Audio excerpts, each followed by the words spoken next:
Bismillahirrahmanirrahim. Assalamualaikum warahmatullahi wabarakatuh. Halo sobat cikgu hukumku, kembali lagi kita bertemu di kanal pembelajaran seputar ilmu hukum. Pada episode kali ini kita akan membahas tentang salah satu mata kuliah di Fakultas Hukum, yaitu Hukum Tata Negara. Pada sesi ini kita akan membahas tentang dasar-dasar hukum tata negara. Sebelum kita melanjutkan materi kita lebih jauh, materi kita kali ini meliputi yaitu mempelajari mengenai istilah, pengertian hukum tata negara, objek dari hukum tata negara, sumber hukum tata negara, bentuk negara, dan bentuk pemerintahan. Jadi setelah mempelajari dan mendiskusikan materi ini, para sahabat diharapkan mampu memahami dasar hukum tata negara, serta materi pada pertemuan ini sangat penting sebagai landasan khususnya bagi kawan-kawan yang sedang menempuh pembelajaran di Fakultas Hukum untuk dapat memahami bahan kajian pembelajaran pada pertemuan-pertemuan di perkuliahan tentunya. Baik, sebelum kita kupas tuntas nih, lebih baik kawan-kawan atau lebih bagus kawan-kawan subscribe channel Cikgu Hukumku. Silakan. Langsung saja kita masuk mengenai dasar-dasar hukum tata negara. Pertama, mengenai istilah. Istilah hukum tata negara atau yang lebih dikenal dengan singkatan HTN dapat pula disebut dengan hukum negara, yang merupakan padanan dari istilah dalam bahasa Belanda disebut dengan Stadrecht, dalam bahasa Inggris disebut dengan Constitutional Law, dalam bahasa Jerman disebut Verfassungsrecht, atau dalam bahasa Prancis disebut dengan Droit constitutionnel. Penggunaan istilah hukum negara dimaksud untuk memberikan arti hukum tata negara dalam arti sempit atau disebut dengan Stadrecht, Rechtspflege. Istilah HTN ini dapat diartikan dalam arti luas dan dalam arti sempit. Ada dua pengertian yang akan kita bahas. Yang pertama, HTN dalam arti luas diartikan termasuk hukum administrasi negara atau yang lebih dikenal dengan istilah HAN, atau hukum tata usaha negara yang dikenal dengan singkatan HATUN, atau juga hukum tata pemerintahan. Sedangkan HTN dalam arti sempit meliputi seputar HTN itu sendiri. Jadi istilah hukum tata negara ini juga erat kaitannya dengan pengertian hukum tata negara itu sendiri. Menurut M. Kusnardi dan Harmaili Ibrahim memberikan definisi hukum tata negara adalah sekumpulan peraturan hukum yang mengatur organisasi daripada negara, hubungan antara alat perlengkapan negara dalam garis vertikal dan horizontal, serta kedudukan warga negara dan hak-hak azazinya. Selanjutnya, menurut R.G. Kartasaputra, dimaksud dengan hukum tata negara adalah sekumpulan hukum yang mengatur tentang keorganisasian suatu negara atau tentang hubungan antar alat perlengkapan negara atau tentang hubungan antar alat perlengkapan negara dalam garis koordinasi vertikal dan horizontal, tentang kedudukan warga negara pada negara itu beserta hak-hak azazinya. Adapun keorganisasian negara yang diatur dalam hukum tata negara adalah keorganisasian pada suatu negara tertentu. Oleh karenanya dapat dikemukakan definisi dari hukum tata negara ini ialah hukum yang mengatur susunan atau tata suatu negara tertentu. Jadi oleh sebab itu dapat dikatakan pula bahwa hukum tata negara ini objek kajiannya atau mengkaji tentang organisasi negara, jenis-jenis alat perlengkapan negara, dan hubungan kekuasaan dari alat perlengkapan negara pada suatu negara tertentu, atau dapat pula disebut sebagai hukum tata negara yang pembahasannya meliputi sekumpulan peraturan-peraturan yang mengenai organisasi negara, lembaga-lembaga negara, kekuasaannya satu dengan yang lain, dan hubungan negara dengan warga negaranya. Serta menurut Jimli Asyidiki mengatakan bahwa sebagai doktrin ilmu pengetahuan, hukum tata negara lazimnya dipahami sebagai ilmu hukum tersendiri yang mengenai struktur ketatanegaraan dalam arti statis, mekanisme hubungan antar kelembagaan negara, dan hubungan antara negara dengan warga negara. Sedangkan dalam arti luas, hukum tata negara mencakup pula hukum administrasi negara sebagai aspek hukum tata negara dalam arti dinamis. Selanjutnya dikatakan pula bahwa hukum tata negara, khususnya di negara kita Indonesia, dapat dibedakan antara hukum tata negara umum dan hukum tata negara positif. Hukum tata negara umum ini membahas tentang teori-teori ketatanegaraan secara umum, karenanya pula dapat disebut pengantar hukum tata negara.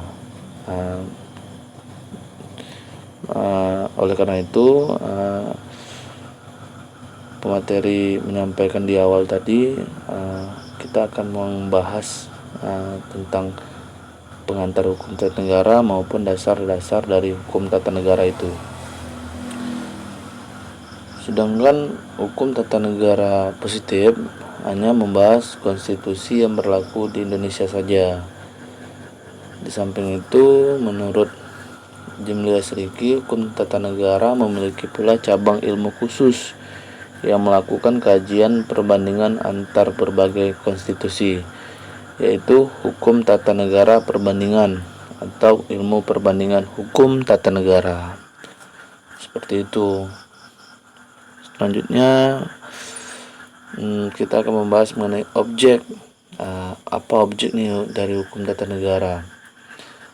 Jadi setelah dapat kita definisikan apa itu hukum tata negara sebagai sekumpulan peraturan-peraturan yang mengenai organisasi negara, lembaga-lembaga negara, kekuasaannya, hubungannya satu dengan yang lain, dan hubungan negara dengan warga negaranya.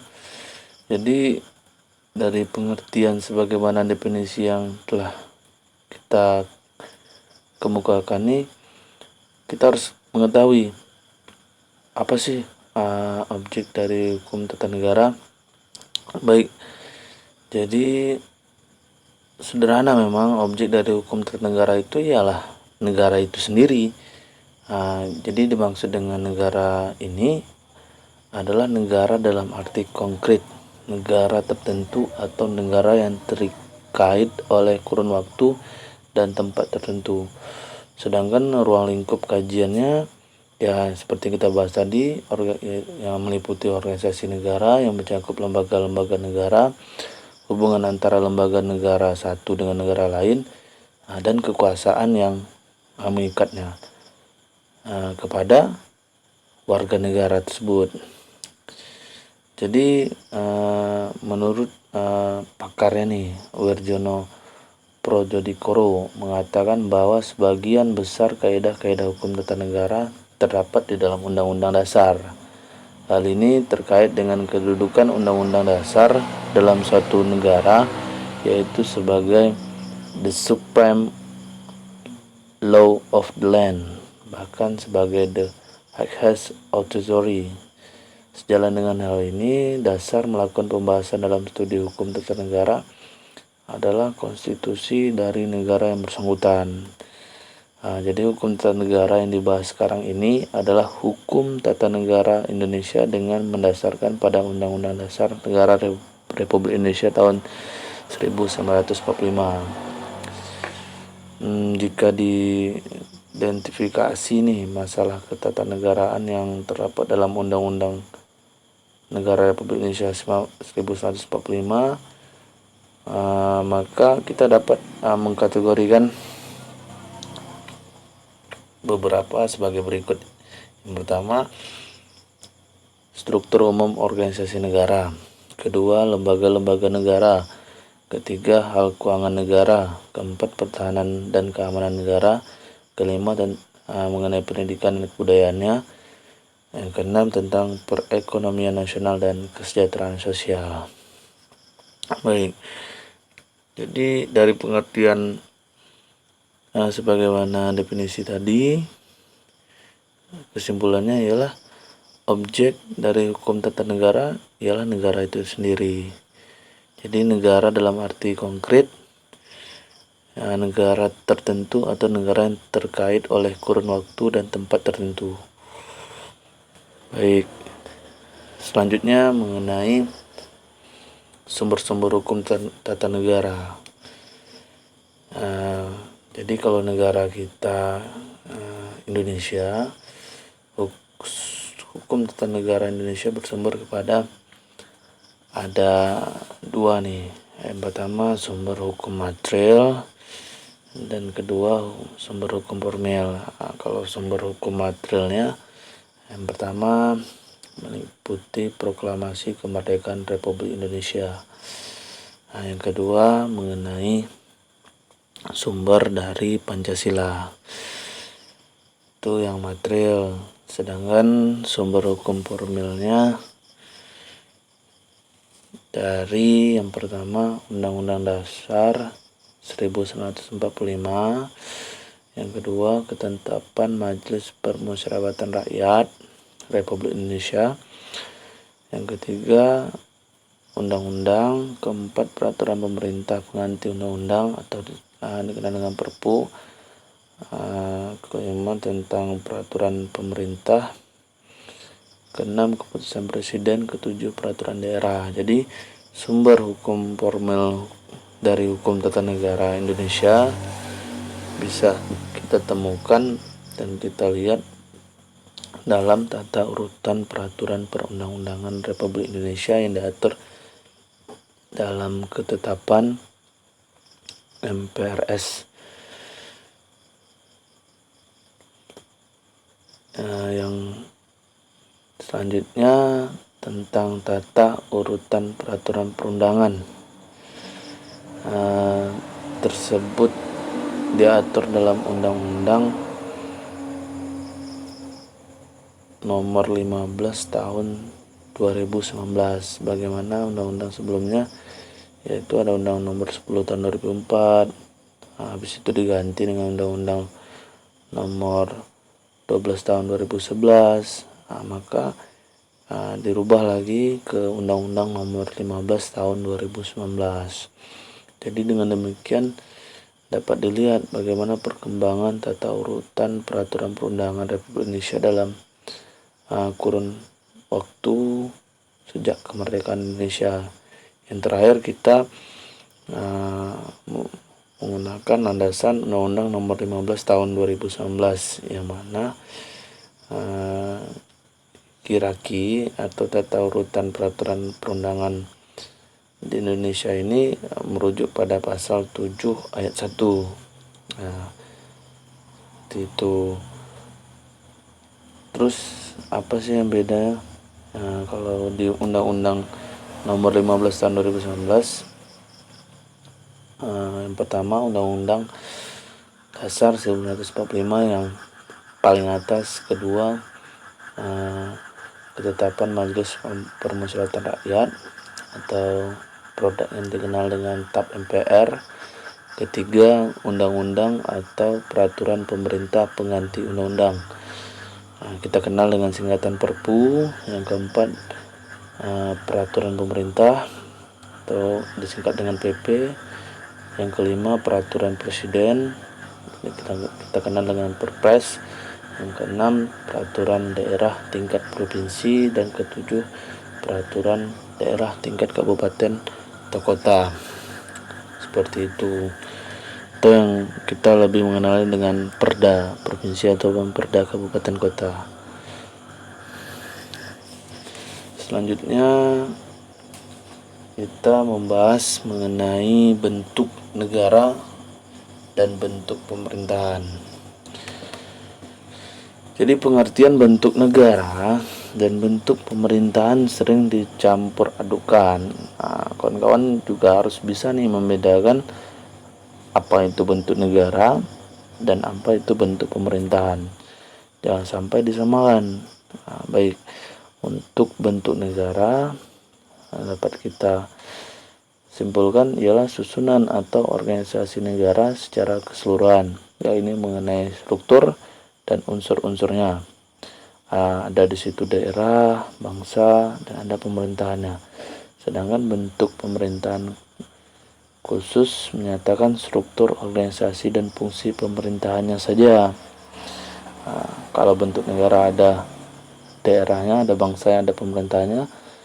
Kalau bentuk pemerintahan ya hanya membahas mengenai struktur, organisasi, dan fungsi pemerintahannya saja. Jadi bentuk pemerintahan ini dapat kita gambarkan, melukiskan bekerjanya organ-organ tertinggi itu sejauh mana organ-organ itu mengikuti ketentuan-ketentuan yang telah diatur. Seperti itu. Jadi bentuk-bentuk negara itu dapat dibedakan menjadi dua. Pertama, negara kesatuan. Yang kedua, negara serikat. Jadi kalau negara kesatuan itu negara yang bersusunan tunggal, seperti negara kita, negara Republik Indonesia, yang kita kenal dengan negara kesatuan Republik Indonesia. Yang kedua, negara serikat, negara yang bersusun jamak, ada negara bagian-bagiannya seperti Amerika. Jadi kita bahas nih mengenai negara kesatuan.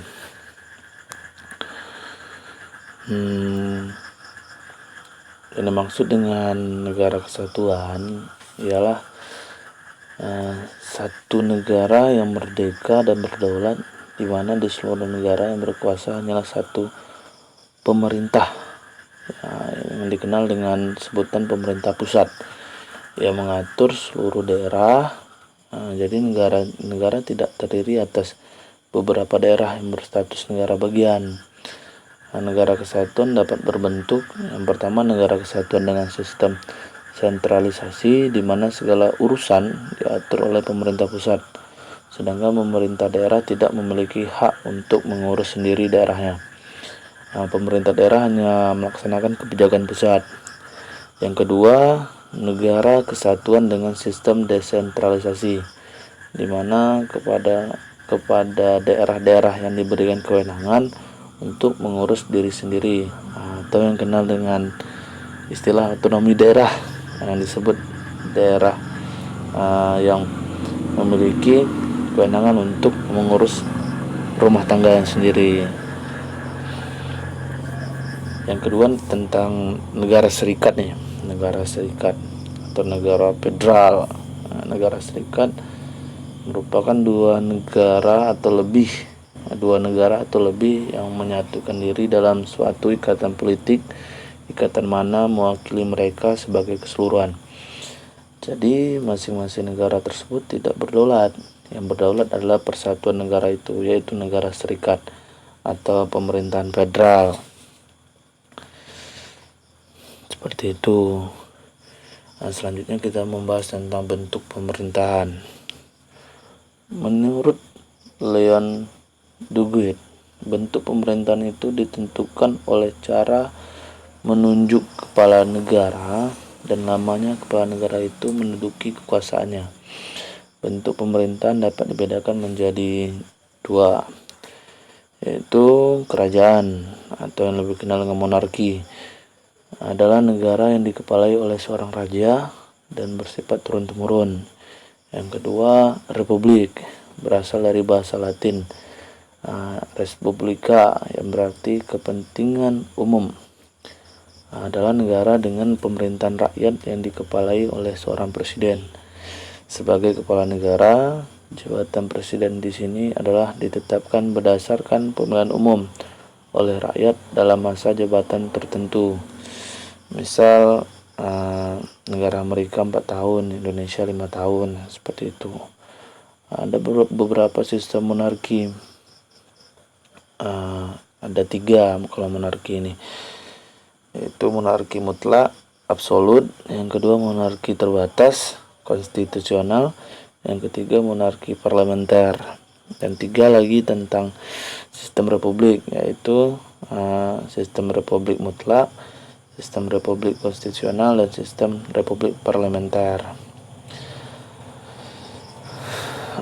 Dalam pasal 1 ayat 1 Undang-Undang Dasar 1945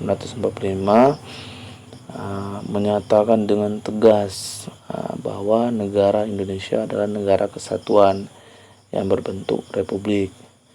Dari ketentuan pasal tersebut, maka secara tegas negara Republik Indonesia telah dinyatakan bahwa negara kesatuan Indonesia tidak akan mempunyai daerah dalam lingkungannya yang bersifat negara. Jadi daerah Indonesia akan dibagi dalam daerah provinsi, dan provinsi inilah yang dibagi lagi ke dalam daerah yang lebih kecil. Ini ada tingkat kabupaten atau tingkat kota, serta tingkat di bawahnya lagi ada tingkat kecamatan. Daerah-daerah itu bersifat otonom atau administratif sebagaimana ketentuan yang ditetapkan dengan undang-undang. Seperti itu kawan-kawan. Selanjutnya mengenai ini bentuk pemerintahan Indonesia tadi. Ingat, landasan negara Republik Indonesia pasal 1 ayat 1 Undang-Undang Dasar 1945. Ini yang menjadi dasar kawan-kawan, menyatakan bahwa bentuk pemerintahan Indonesia ialah berbentuk negara kesatuan dan bentuk republik. Sistem pemerintahan dikenal ada 2 sistem pemerintahan, sistem pemerintahan presidensial dan sistem pemerintahan parlementer. Yang dimaksud dengan sistem presidensial atau disebut juga dengan sistem kongresional merupakan sistem pemerintahan negara republik di mana kekuasaan eksekutif dipilih melalui pemilu dan terpisah dengan kekuasaan legislatif. Presiden harus dijamin memiliki kewenangan legislatif oleh undang-undang atau konstitusi. Sedangkan sistem parlementer adalah sebuah sistem pemerintahan yang parlemennya memiliki peran penting dalam pemerintahan. Dalam hal ini, parlemen memiliki wewenang dalam mengangkat perdana menteri, dan parlemen pun dapat menjatuhkan pemerintahan, yaitu dengan cara mengeluarkan semacam mosi tidak percaya. Berbeda dengan sistem presidensial, sistem parlemen dapat memiliki seorang presiden dan seorang perdana menteri yang berwenang terhadap jalannya pemerintahan. Dalam presidensial, presiden berwenang terhadap jalannya pemerintahan, tetapi dalam sistem parlementer, presiden hanya menjadi simbol kepala negara saja. Jadi selanjutnya mengenai lembaga-lembaga negara. Lembaga negara menurut Undang-Undang Dasar tahun 1945 sebelum perubahan terdiri dari lembaga negara tertinggi dan lembaga negara tinggi negara. Lembaga negara tertinggi adalah Majelis Permusyawaratan Rakyat (MPR), sedangkan lembaga tinggi negara yaitu ada Presiden, Dewan Perwakilan Rakyat, Dewan Pertimbangan Agung, Mahkamah Agung, dan Badan Pemeriksa Keuangan atau BPK. Kemudian setelah perubahan Undang-Undang Dasar 1945, terjadi perubahan terhadap lembaga-lembaga negara, di mana Dewan Pertimbangan Agung atau yang disingkat dengan DPA dihapuskan hasil perubahan keempat. Kawan-kawan ingat, DPA dihapuskan hasil dari perubahan keempat.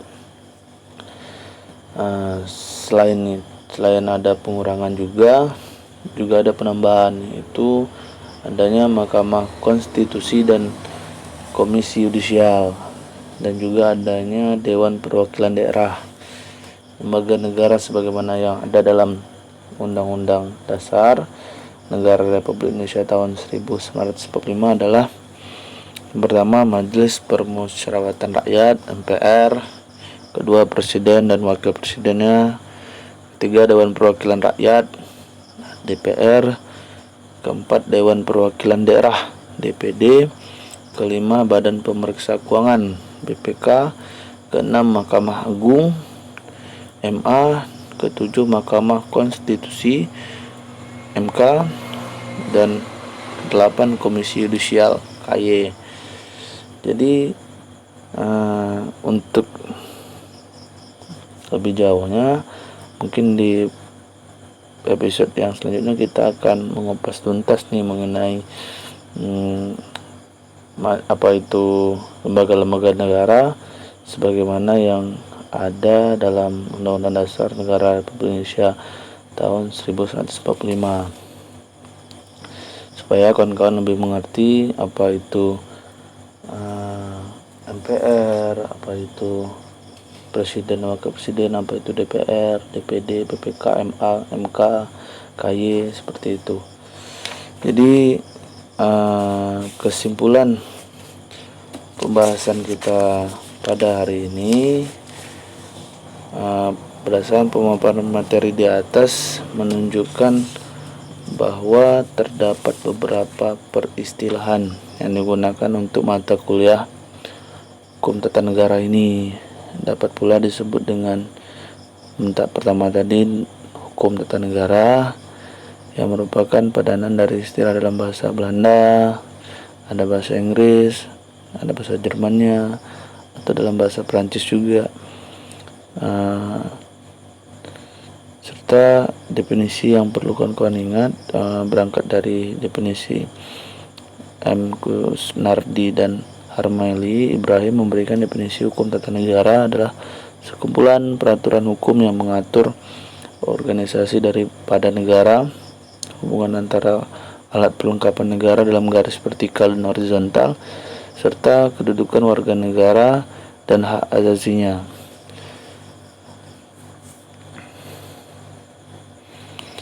Untuk masalah ketatanegaraan yang terdapat dalam Undang-Undang Negara Republik Indonesia tahun 1945, maka dikategorikan sebagai berikut. Yang pertama, struktur umum organisasi negara. Yang kedua, lembaga-lembaga negara. Ketiga, hal keuangan negara, pemerintahan dan keamanan negara. Keempat, pendidikan dan kebudayaan. Kelima, perekonomian nasional dan kesejahteraan sosial. Selanjutnya, hukum tata negara Indonesia bersumber kepada dua sumber hukum material, sumber hukum formil. Yang mana sumber hukum material bersumber dari Proklamasi Kemerdekaan Republik Indonesia, kedua Pancasila. Sedangkan sumber hukum formilnya negara kesatuan, negara yang bersusun. Sedangkan sumber hukum formilnya disebut juga bentuk-bentuk negara yang dibedakan menjadi negara kesatuan, negara serikat. Selanjutnya, bentuk pemerintahnya dapat dibedakan menjadi kerajaan, republik,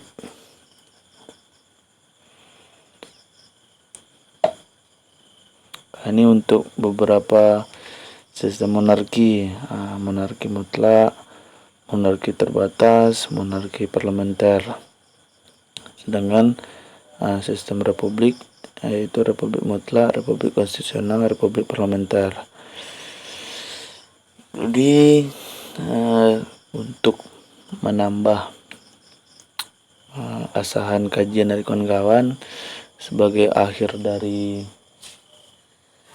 penyampaian di kanal Cikgu Hukumku mengenai dasar-dasar hukum tata negara ini, kawan-kawan dapat mempelajari lebih jauh mengenai dasar-dasar hukum tata negara dengan menjawab pertanyaan yang sudah Cikgu siapkan. Yang pertama yaitu apa yang dimaksud dengan hukum tata negara, yang kedua apa yang menjadi objek hukum tata negara, yang ketiga sebutkan sumber hukum formil ketatanegaraan di Indonesia, yang keempat apa yang dimaksud negara kesatuan dan negara serikat, yang kelima kelembagaan apa saja yang ada di Indonesia. Mungkin itu saja yang bisa kita diskusikan pada episode kali ini. Terima kasih buat kawan-kawan yang telah meluangkan waktunya untuk melihat kanal Cikgu Hukumku ini. Semoga ilmu yang didapat bermanfaat dan bisa diterapkan di bangku perkuliahan. Terima kasih, selamat malam. Cikgu akhiri. Assalamualaikum warahmatullahi wabarakatuh. Sampai ketemu di episode selanjutnya.